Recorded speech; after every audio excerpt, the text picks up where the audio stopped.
right, good morning. Welcome to Thursday, October 6th. Today's reading is Matthew chapters 1 through 3. Now, I'm going to struggle a little bit to keep this short. Here's an outline of the book. You can pause it if you want to stare at it. Matthew was written to connect Jesus with David. It is about the kingdom. It is about the Jews. It is about the connection there. And if we don't get that, when we get to some of the things later, we will read things that aren't there. We'll be confused by the foolish virgins, which we will talk about. It has nothing to do with church and salvation, but people misapply it. Remember, if a book were to be written about, say, Lisa, and we picked 4 people to do it, my book about her would, talk about her as a wife. Titus's book about her would be her as a mom. Her mom's book about her would be about her as a daughter.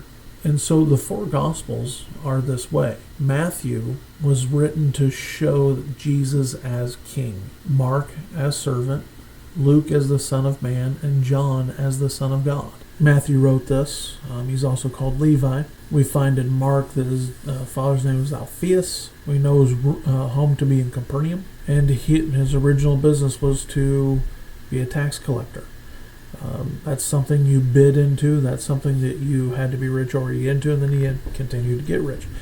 He got saved, and undoubtedly Zacchaeus found out about Jesus through Matthew, since they're both tax collectors. We find in Luke chapter 5 that he was won to Jesus by Jesus himself, and he immediately became a soul winner. And we find him then mentioned again in Acts chapter 1, verse 13. So he lived for several years, and tradition holds they end up dying as a martyr in Ethiopia. The theme of this book is Christ as King.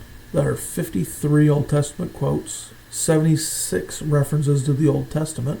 25 of the 39 Old Testament books are cited somewhere in this book. All right, let's get started, shall we? Matthew chapter 1 is the genealogy of Jesus Christ. Now, if you've heard me in the last 4 or 5 years, you know that Matthew chapter 1 is one of my favorite studies we've ever done. I don't know how to convey this to you. There are so many different lessons here.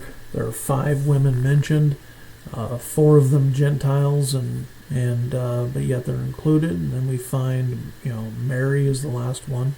And of course, Zerubbabel is mentioned there. He's mentioned in both genealogies. Amazing stuff there. Salatiel, adoption, just mind-blowing stuff. The number of generations add up properly, even though 3 kings are skipped. Remember, 3 kings were skipped because they had more of Omri's blood than they did David's. It's not because of wickedness, because Manasseh's in here.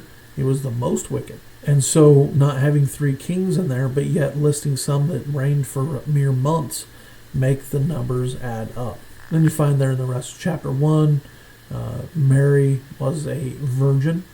Jesus was conceived of God and of the Virgin Mary. And of course, we know that she didn't stay a virgin the rest of her life. Matter of fact, it says firstborn son. There were other sons. Matter of fact, later on in the book, we're going to find that there was at least 4 brothers and at least 2 sisters. Joseph thought to, have her put away quietly, but was told by God, don't do that. And there you go. Now here in Matthew chapter 2, we have the connection to Daniel. The wise men were from the Babylonian Empire. Well, actually, I should say Persian Empire. This is 483 years, the crucifixion. They went to Jerusalem because they were unaware of Micah chapter 5, verse 2.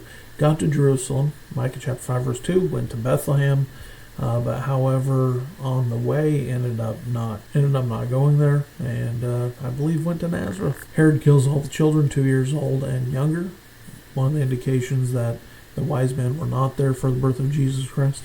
Joseph flees to Egypt with his family, comes back after the death of the rulers here. And then John the Baptist, in Matthew chapter 3, Remember when it says kingdom of heaven, it is talking about everything inside of our atmosphere.